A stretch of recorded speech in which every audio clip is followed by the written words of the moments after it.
उत्तराखंड के अंकिता हत्याकांड में पुलिस को बड़ी कामयाबी मिली है, जहां पुलिस ने अंकिता का शव ऋषिकेश के उसी चिल्ला बैराज से बरामद किया है, जहां आरोपी ने 18 सितंबर को धक्का देने की बात कबूली थी।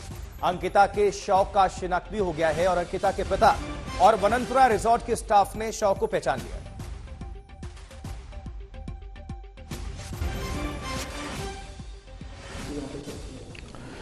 उत्तराखंड के अंदर जितने भी रिजॉर्ट अवैध निर्माण हुए हैं, अवैध तरीके से बने हैं, उन सभी को हमने कहा है, सभी जिलाधिकारियों को इस पर कार्रवाई के आदेश दिए हैं, सभी को कार्रवाई करने के लिए कहा है। और कल जो भी यहाँ पर भी अंकिता हत्याकांड में संलिप्त जो लोग जिनका रिजॉर्ट था, उनके रिजॉर्ट पर भी कार्रवाई हुई है और आगे और भी कार्रवाई होगी। अभी चूँकि फॉरेंसिक और कई सारी जांचें वहाँ पर होनी है, इसलिए कुछ चीज़ों को सील करने की कार्रवाई प्रशासन के द्वारा की जा रही है, लेकिन कार्रवाई चलती रहेगी। उत्तराखंड के मुख्यमंत्री पुष्कर सिंह धामी को आपने सुना कि वहां पर रिजॉर्ट पर कार्रवाई हुई है और बाकी सब ऐसे रिजॉर्ट को चिन्हित करने का आदेश जारी किए गए, उन पर भी एक्शन होगा। और देखिए इस वक्त की बड़ी खबर, ऋषिकेश हत्याकांड में अंकिता भंडारी का शव मिल चुका है और शिनाख्त भी हो गया है। उनके परिजनों ने शिनाख्त की है, उनके पिता और भाई ने की है। शव की पहचान हुई, जहां अंकिता के पिता ने शव को पहचाना है। अब पोस्टमार्टम के लिए डेड बॉडी को भेजा जा रहा है। अब उसके बाद से और भी चीजें सामने निकल कर आएंगी कि किस तरह से इस वारदात को अंजाम दिया गया। क्या हत्या पहले से की गई थी, उसके बाद से नहर में फेंका गया, या फिर नहर में डूबने से अंकिता की हत्या हुई जहां धक्का दिया गया था। लेकिन अंकिता के पिता ने शव की शिनाख्त कर ली है और वो तस्वीरें आप सभी तक हम पहुंचा रहे हैं, क्योंकि किस तरह से ये पूरा जो प्रकरण है वो जब मामले संज्ञान में आया, वहां उत्तराखंड में लोगों में काफी नाराजगी, बहुत रोष है इस पूरी वारदात को लेकर। और पहले से लोग आरोप लगा रहे थे कि ये जो रिजॉर्ट है वो संदेहास्पद है, बावजूद इसके कोई कार्रवाई नहीं हुई। और जानकारी मिल रही है कि अंकिता पर बहुत दबाव डाला गया, लेकिन अंकिता टस से मस नहीं हुई। उसके बाद से इसको लेकर हत्या कर दी गई। इसकी नहर से अंकिता भंडारी का शव बरामद हो चुका है। यह इस वक्त की बड़ी खबर, क्योंकि लगातार तलाशी अभियान चल रही थी।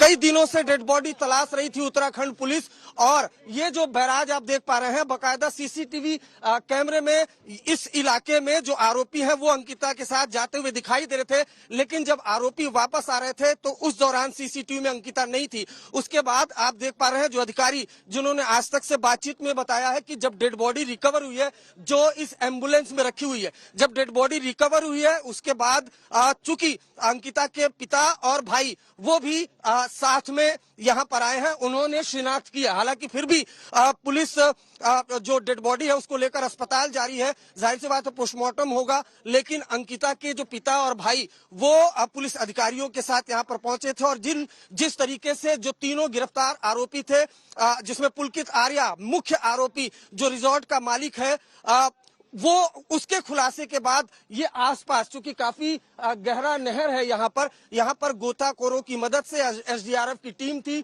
उसने यहाँ पर बकायदा तलाशी ली है। और जिसके बाद ये देखिए, इसमें अंकिता के पिता और भाई भी यहाँ पर मौजूद हैं। आंसू बकायदा गिर रहे हैं यहाँ पर, जिस तरीके से इस पूरे हत्याकांड को अंजाम दिया गया। इस गाड़ी में अंकिता के भाई और पिता वो मौजूद हैं, उनको लेकर पुलिस अधिकारी यहाँ पर पहुंचे थे। और उसके बाद डेड बॉडी को बकायदा यहाँ पर गोताखोरों की मदद से तलाशा गया और आखिरकार कड़ी मशक्कत के बाद जो डेड बॉडी है अंकिता कि वो रिकवर कर दी गई है। और बकायदा जो परिवार उसने शिनाख्त भी कर ली। पुलिस अधिकारी फिलहाल अंकिता के पिता और भाई को लेकर यहाँ पर जा रहे हैं। लेकिन ये जाहिर सी बात है, बेहद दर्दनाक हत्याकांड, कड़ी मशक्कत के बाद, महीने भर से मिसिंग थी ऐसा बताया जा रहा है। लेकिन 18 सितंबर को परिवार ने जब शिकायत की है, उसके बाद भी उत्तराखंड पुलिस की नींद नहीं टूटी थी। उसके बाद डीएम को बताया गया, उसके बाद 22 तारीख को एफआईआर दर्ज की गई। लेकिन इस पूरे मामले में सबसे बड़ा खुलासा किया है अंकित के जो अंकिता है उसके एक दोस्त ने फेसबुक चैट के जरिए उसने बताया कि कुछ अनहोनी हो सकती है। आरोप लगाए गए जो रिजॉर्ट का मालिक था। उसके बाद फिर गहन पूछताछ हुई, उसके बाद जो आरोपी है उसको गिरफ्तार किया गया। जो रिजॉर्ट का मालिक है, स्टाफ है, मैनेजर है, कुल 3 लोग को गिरफ्तार किया गया, उनसे पूछताछ की गई। उसके बाद ये जो नहर आप देख पा रहे हैं, इसी नहर से जो अंकिता की डेड बॉडी है उसको रिकवर किया गया है। और चूंकि यहाँ पर पुलिस अधिकारियों के साथ अंकिता के जो पिता थे, भाई थे, वो भी यहाँ पर पहुंचे थे और उन्होंने कपड़ों से शिनाख्त की है और शिनाख्त की जाएगी। लेकिन पुलिस अधिकारियों ने आज तक को कंफर्म कर दिया है कि आखिरकार कड़ी मशक्कत के बाद, आरोपियों के कबूलनामे के बाद और आरोपियों की निशानदेही के बाद जो अंकिता है उसकी डेड बॉडी को रिकवर कर लिया गया है। तो अरविंद ओझा लगातार हमारे सहयोगी वहां पर पहुंचा हुए हैं और ये जो आप देख रहे हैं ये रिजॉर्ट है, दरअसल इसी पर बुलडोजर चलाया गया है और आरोपी का ये रिजॉर्ट बताया जा रहा है। और इसको लेकर रात में ही, कल देर रात किस तरह से इस पर एक्शन हुआ, उसको तोड़ दिया गया है, ये आप देख रहे हैं। और ये संदेहास्पद हमेशा से रहा है और लोगों की भी बहुत शिकायत रही है लगातार। लेकिन बाद में बहुत प्रेशर के बाद जब बवाल हुआ, उसके बाद से पुष्कर सिंह धामी, वहां की सरकार ने एक्शन लिया है और रिजॉर्ट पर बुलडोजर चलाने की ये आदेश दिए गए थे। लेकिन इस रिजॉर्ट पर बुलडोजर चला है। अब दूसरी तस्वीर अंकिता की है, इसको लेकर अभी भी लोगों में काफी नाराजगी है। जस्टिस फॉर अंकिता की आवाज बुलंद हो रही है।